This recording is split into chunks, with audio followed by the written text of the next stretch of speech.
Bonjour à tous et heureux de vous retrouver. En ce jour de Pâques, nous nous retrouvons pour ce traditionnel entretien du président de la Conférence des évêques de France sur KTO, Monseigneur Pontier. Bonjour. Bonjour. Un grand merci d'être avec nous. Près de 3600 adultes catéchumènes ont reçu le baptême dans cette nuit de Pâques. De quoi, au fond, ces hommes, ces femmes sont-ils le signe, alors que l'attachement à la foi chrétienne, on le sait bien aujourd'hui, n'est plus du tout automatique d'un point de vue social, j'allais dire. C'était quelque chose de très fort, très important, 3600 adultes, et de très symbolique, si vous voulez. C'est très symbolique parce que c'était pas prévisible. C'était pas prévisible que ces hommes et ces femmes soient saisis par l'Esprit de Dieu, rencontrent la foi, soient donnés à l'Église, et qu'ils soient donnés même les uns aux autres. Parce que dans ces 3600, vous avez des bacs plus 10 et des bacs moins 10. Vous avez des gens analphabètes et vous avez des professeurs d'université ou des médecins. Vous avez donc des milieux sociaux aussi très différents, des origines culturelles aussi, des Français de toujours, des Français récents, des gens de passage dans notre pays, certains sans papier, d'autres en totale légalité.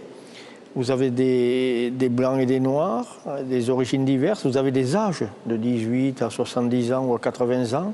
Donc vraiment, il n'y avait rien qui pouvait laisser supposer dans leur histoire et dans ce qu'ils sont que le même jour, dans la même nuit de Pâques, l'Esprit de Dieu leur dise par l'Église « Tu es fils de Dieu ». Et Dieu parle, appelle pour vivre ce mystère aussi et adhérer à ce mystère de la mort et de la résurrection du Christ. Pour moi, c'est d'abord, je voudrais insister sur la liberté de l'esprit d'aller chercher à un moment donné dans la vie de quelqu'un et d'être reconnu. Et de fait, ce qu'ils reconnaissent, c'est que Dieu, d'une certaine manière, marchait avec eux, qu'ils s'en étaient pas aperçus, mais ils reconnaissent que dans leur existence, il leur a fait franchir des pas, des étapes. On pourrait dire, comme vous disiez, des Pâques. Il les a relevés à des moments, il y a eu souvent, il y a des histoires un petit peu blessées et qu'il y a comme des petites résurrections qui se sont déjà accomplies.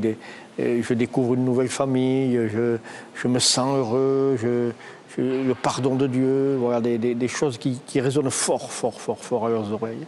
Dans le rite du baptême, il y a cette parole, cette invitation à demeurer membre de Jésus-Christ, à être prophète, prêtre, prophète et roi, et à les écouter. Ils sont très disposés, au fond, à témoigner de leur conversion d'une part, mais aussi à être prophète dans une société qui est largement déboussolée, on le voit bien aujourd'hui. Le mot prophète est toujours difficile à concrétiser dans la langue française et dans l'imaginaire qu'on peut avoir. Je pense que le mot prophète, c'est d'abord dans leur propre vie qu'ils l'entendent et qu'ils le voient. Ils se rendent compte que depuis qu'ils ont lu la parole de Dieu, qu'ils ont rencontré le Christ, qu'ils ont rencontré la communauté chrétienne, des choses ont changé dans leur manière de vivre. Et la prophétie, c'est là qu'elle se réalise. Oui, c'est parfois difficile même. Exactement. Il y a eu des ruptures à faire, il y a eu des choix à poser. Vous avez des exemples en tête, vous, de catéchumènes? Il y a des nouvelles manières de vivre. Beaucoup de choses touchent le pardon à cause de blessures reçues antérieurement. Beaucoup de choses touchent des conduites addictives, que ces conduites addictives soient des conduites morales par rapport à sa sexualité, ou des conduites addictives par rapport à l'alcool, ou par rapport à des réalités comme ça. Et il y a des témoignages qui sont très, très, très touchants, très, très émouvants. Et il y a aussi des ruptures qui viennent pour un certain nombre de ces jeunes adultes qui appartenaient à d'autres communautés religieuses et qui, maintenant rentrent dans la famille chrétienne, des ruptures aussi qui sont d'un autre ordre, mais tout à fait profondes. Même si on en parle peu, d'ordinaire, de ces conversions d'une religion à une autre? Le mot conversion d'une religion à une autre est insuffisant. C'est totalement insuffisant. Parce que le mot dire on s'est converti d'une religion à une autre signifierait qu'on a abandonné une, qu'on va dans une autre. C'est pas vrai. La personne, elle vient, elle a grandi dans une religion, elle a grandi, mettons, dans l'islam. Si on prend l'islam, elle a grandi dans l'islam, elle a acquis dans l'islam un certain nombre de repères, de rites, de manières de vivre la relation à Dieu. Très bien. Elle est pétrie de ça, par rapport à l'idée de l'homme, à l'idée de Dieu. Et puis elle rencontre le Christ, et le chemin qu'elle a fait n'est pas totalement arrêté, mais il est réorienté.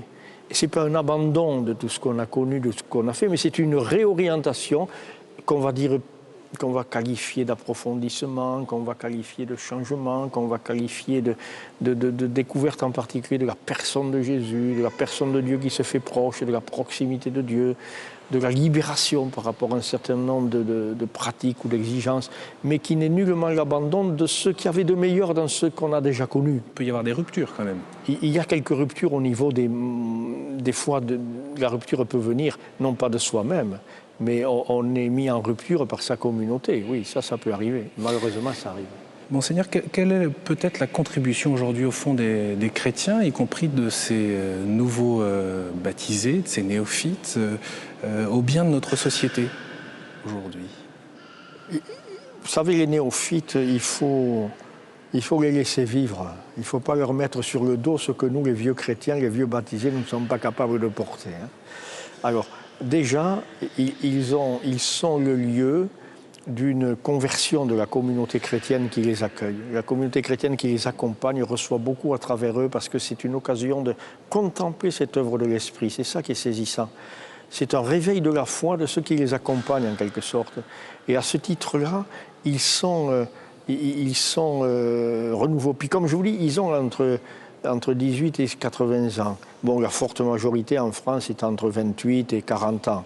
Donc ce sont vraiment de jeunes adultes. Alors dans cette tranche d'âge-là, ils ont sûrement un rayonnement ordinaire, je dirais, de la vie de chrétien. Et pour quelques-uns, ils vont avoir un rayonnement plus grand. Et puis pour quelques-uns, un rayonnement moindre. Voilà, il faut aussi être lucide sur les choses. Vous le disiez tout à l'heure, Monseigneur, être prophétique, ça n'est pas simple aujourd'hui. Vous disiez même que le terme mériterait d'être expliqué peut-être davantage. On le voit bien aujourd'hui qu'en même temps, il y a une attente. Et puis les chrétiens ont quelque chose à annoncer, cette joie de la résurrection que l'on vit aujourd'hui. Comment cela peut-il se traduire aujourd'hui dans les débats aussi de société qui nous secouent, qui nous traversent? Je pense qu'il faut d'abord que, pour débattre en société, il faut d'abord avoir débattu avec soi-même et que ce que nous croyons ait transformé notre vie. Et la première parole, c'est notre vie. Et dans la société, on va croire davantage, comme le disait le pape Jean-Paul II, les témoins que les docteurs. Donc, c'est le témoignage de vie. Le témoignage, si on prend les sujets de société sur le mariage, mettons, puisque oui, vous y pensez sûrement. Vous aussi. Il s'agit qu'à ce moment-là, les couples chrétiens vivent le mariage, l'amour humain, inspiré par l'Évangile et ce bonheur de se donner l'un à l'autre, ce bonheur d'accueillir la vie, ce bonheur du pardon, de la fidélité, de grandir, d'approfondir ce qu'est l'amour. Vous voyez, il y a tout ça qui est essentiel, c'est par ce témoignage. Et ensuite, bien sûr, nous avons, les chrétiens, ne pas avoir peur de rentrer dans le processus d'une société pluraliste et donc de pouvoir argumenter au niveau de la profondeur de la réflexion, argumenter pour montrer que les positions que propose la foi chrétienne sont des positions rationnelles et des positions intelligentes et pas des positions sorties de je ne sais quel processus irrationnel. On voit bien que se repose à nouveau la question de l'articulation entre la vérité et la charité sur ces questions-là. Oui. Je vous remercie de cette question, elle m'intéresse beaucoup parce que si vous voulez, il y a deux mots. Il y a deux mots qui fonctionnent dans le langage chrétien et je vais les prononcer, puis je m'arrêterai de les prononcer, mais je garderai la réalité. Il y a l'orthodoxie et il y a l'orthopraxie. Alors l'orthodoxie, c'est avoir les idées bien claires. Et l'orthopraxie, c'est avoir une vie bien claire. Et on ne peut pas séparer l'un et l'autre.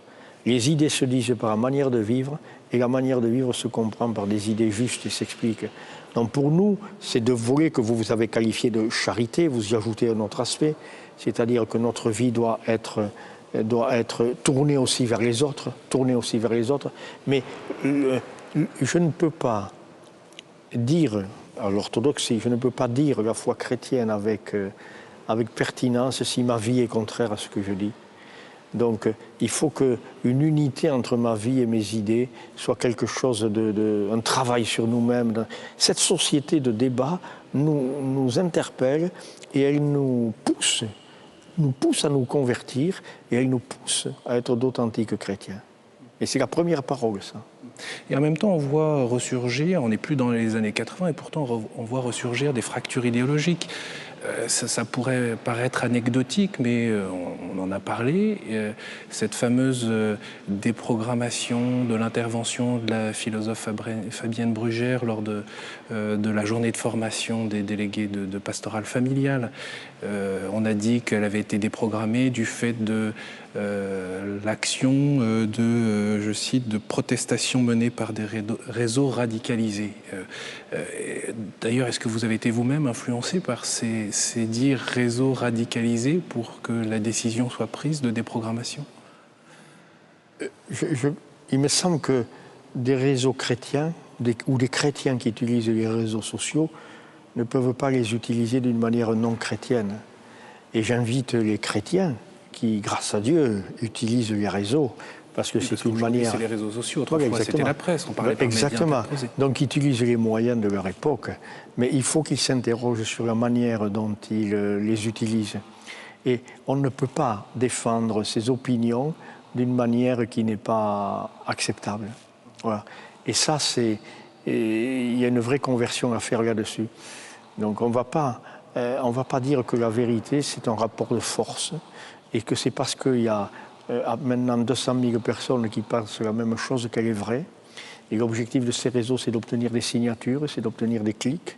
Mais est-ce que vous-même, vous avez été sensible à l'action de ces réseaux, puisque c'est ce qui a été dit par la commission Famille et Société? Ces réseaux, vous savez, ces réseaux, est-ce que j'ai été sensible? Je ne sais pas si c'est le mot sensible qui convient. Est-ce que j'ai été rejoint? Est-ce que j'ai été rejoint par les réseaux? Ça, je peux vous dire que j'ai été rejoint. Oui, parce que ces gens sont d'une générosité extraordinaire. J'ai donc dû recevoir un grand nombre de mails, mais ça m'a fait percevoir qu'il y avait un certain nombre de personnes qui voulaient nous mener dans une recherche du juste positionnement des chrétiens dans la vie de la société à partir de groupes de pression, de rapports de force. Ça c'est pas particulièrement chrétien, le rapport de force. Et donc, mettre en face un rapport de force plus fort que celui qui m'attaque n'a rien de chrétien. Vous savez, ce grand principe moral, la fin ne justifie pas les moyens. Voilà, la fin ne justifie pas les moyens. Si on poursuit un but, ça ne valorise pas, ça ne dit pas, ça ne justifie pas tous les moyens qu'on emploie pour y arriver. Donc voilà, il y a des moyens qu'on ne peut pas employer, et donc les réseaux sociaux, c'est un moyen, mais il faut que nous nous interrogions sur la manière de les employer. Et en même temps, dans ce contexte nouveau, on voit bien d'ailleurs que le cadre législatif a plutôt tendance à s'éloigner des fondements chrétiens qui ont peut-être nourri la société en France pendant des siècles.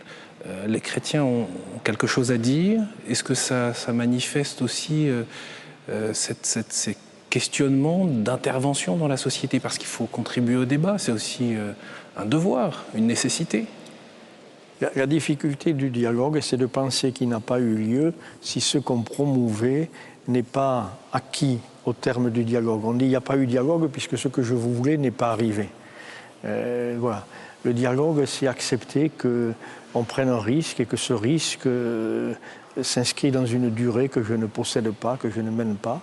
Et puis, le dialogue nécessite de prendre acte que nous sommes dans une société pluraliste, et que cette société pluraliste est l'objet même de débats. Et enfin, je dirais que cette situation dans laquelle nous sommes, nous devons certes, il nous faut tenir les deux choses. D'une part, travailler à ce que le législatif, puisque vous évoquiez, soit le plus fidèle à une anthropologie chrétienne pour parler court.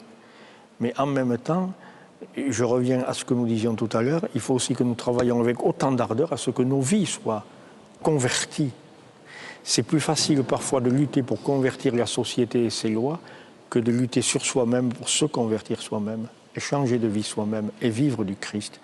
Mon action de chrétien ne sera pas arrêtée quand j'aurai fait changer une loi. Mon action de chrétien, elle sera arrêtée le jour où je fermerai mes yeux à la fin de ma vie et où je me dirai qu'est-ce que je vis, qu'est-ce que j'ai vécu, Est-ce que le Christ à ma place aurait fait comme ça? Est-ce qu'il s'y serait pris ainsi? Est-ce qu'il y a des choses que... Voilà, où j'en suis de ma confiance en Dieu, où j'en suis de mon amour pour les autres, où j'en suis du pardon, où j'en suis du respect, où j'en suis de la justice. Voilà, où j'en suis.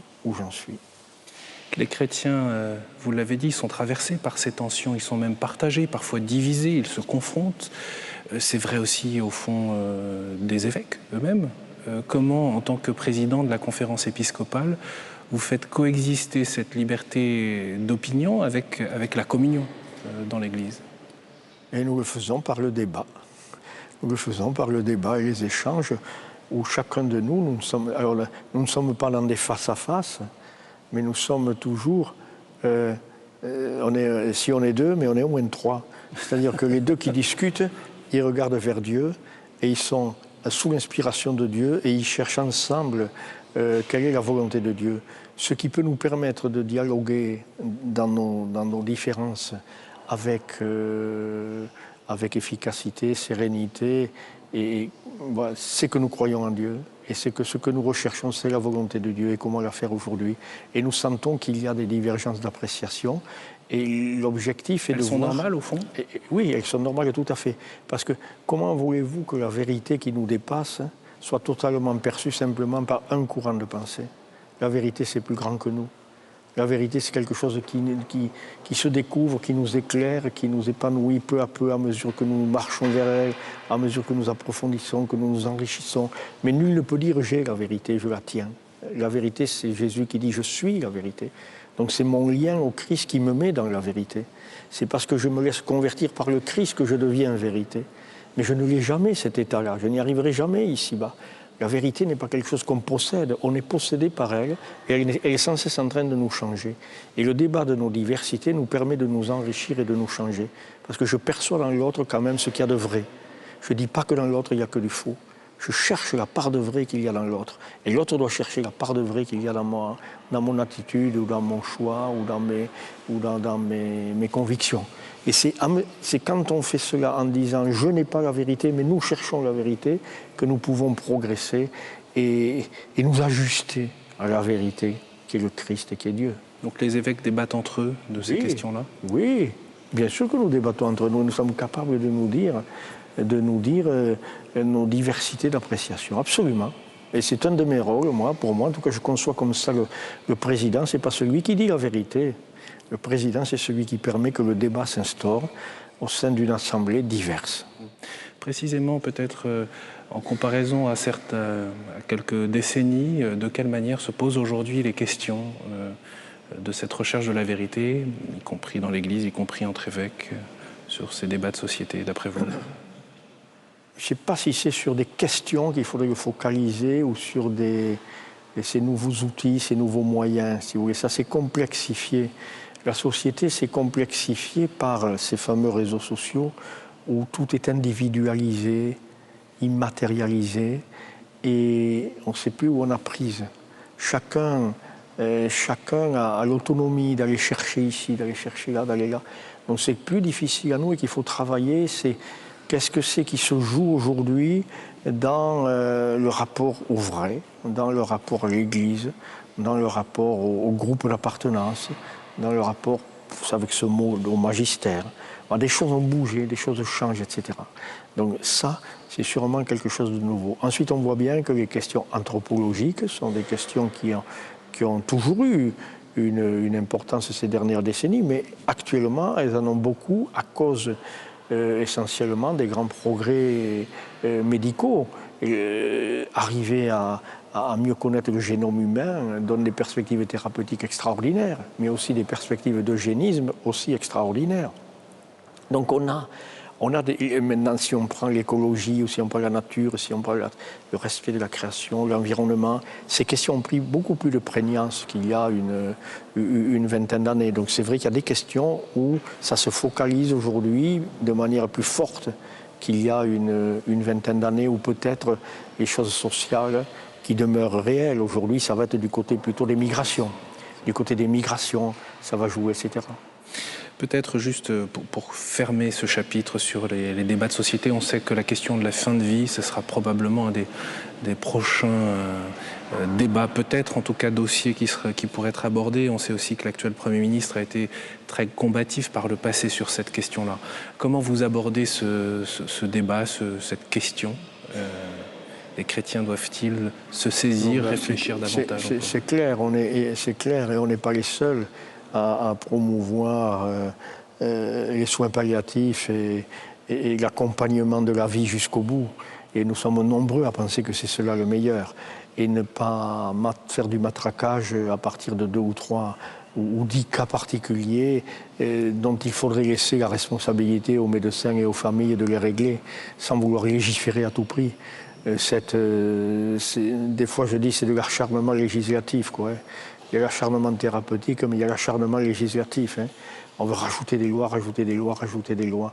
Et c'est sûrement pas la bonne manière de donner de la compassion, de donner de la présence, de donner de la tendresse, de donner de l'humanité à ces réalités. Sûrement pas. Je voudrais, Monseigneur, qu'on aborde en quelques minutes l'actualité pour l'Église en France, dans sa réalité pastorale. Il y a toujours ce mystère, puisqu'on est en ce jour de Pâques, ce contraste entre la puissance du ressuscité et la fragilité de l'Église. Peut-être beaucoup de chrétiens l'expérimentent en France aujourd'hui. Oui, mais le mystère pascal que nous avons célébré à Pâques et dans lequel nous vivons jusqu'à la fin des temps de cette page historique qui durera le temps que Dieu a prévu, est un mystère qui est en croissance, qui est en train en nouvelle naissance. Et donc il y a cette cohabitation, cette co-réalité de la mort et de la vie, de la mort et de la vie, de la mort et de la vie. Et le mystère pascal nous donne non pas la certitude que les épreuves vont finir ici-bas, mais qu'on peut les traverser sans en être écrasé. Et c'est ça notre lumière. Notre lumière des chrétiens, c'est pas de dire « devenez chrétien et vous n'aurez plus d'ennui dans votre vie »,« devenez chrétien et vous ne mourrez pas ». Non, non, non. Devenez chrétien et vous ne mourrez pas dans votre cœur, vous ne mourrez pas dans votre esprit, vous ne mourrez pas dans votre espérance, vous ne mourrez pas dans vos perspectives, ça oui. Mais vous aurez à traverser les épreuves d'une vie humaine, vous demeurez des humains. Pas que cette année, les chrétiens vivent ensemble, Église d'Occident et les églises d'Orient. C'est marquant. Vous voyez, les églises d'Orient... La coïncidence du calendrier oui. grégorien et julien. Oui, c'est une joie, ça, quand on peut fêter quand même année Pâques. Mais les chrétiens vont le fêter dans des contextes bien différents. Certains vont le vivre en ayant l'impression de poursuivre le chemin de croix qui n'est pas fini. Et la lumière de Pâques va les saisir en même temps que des bombes peut-être qui vont tomber près de leur église. Et puis d'autres, nous allons le fêter dans une société plus légère, plus matérialiste, qui va faire un bon repas à midi et qui va appeler ça Pâques. Ce qui est bien aussi, la convivialité. La convivialité, c'est très très bien. C'est très très bien. Surtout si tout le monde peut y avoir accès. Il ne faut pas oublier effectivement cette réalité du mystère pascal. Du mystère pascal, et que les chrétiens sur cette planète qui vont fêter Noël, et heureusement d'ailleurs, heureusement vont le fêter dans la même diversité qu'il y a de situations humaines sur cette planète. Nous sommes vraiment un peuple, les chrétiens, un peuple immergé, un peuple frère, un peuple qui chemine à la même allure, avec les mêmes questionnements, les mêmes difficultés, mais avec une espérance qui ne trompe pas, celle du ressuscité. Monseigneur Pontier, justement au terme de cet entretien, quel message vous souhaiteriez adresser aux catholiques, mais aussi à tous ceux qui nous regardent en ce moment, pour Pâques? Oui, pour Pâques, mais ne vous trompez pas d'espérance. Ne vous trompez pas d'espérance.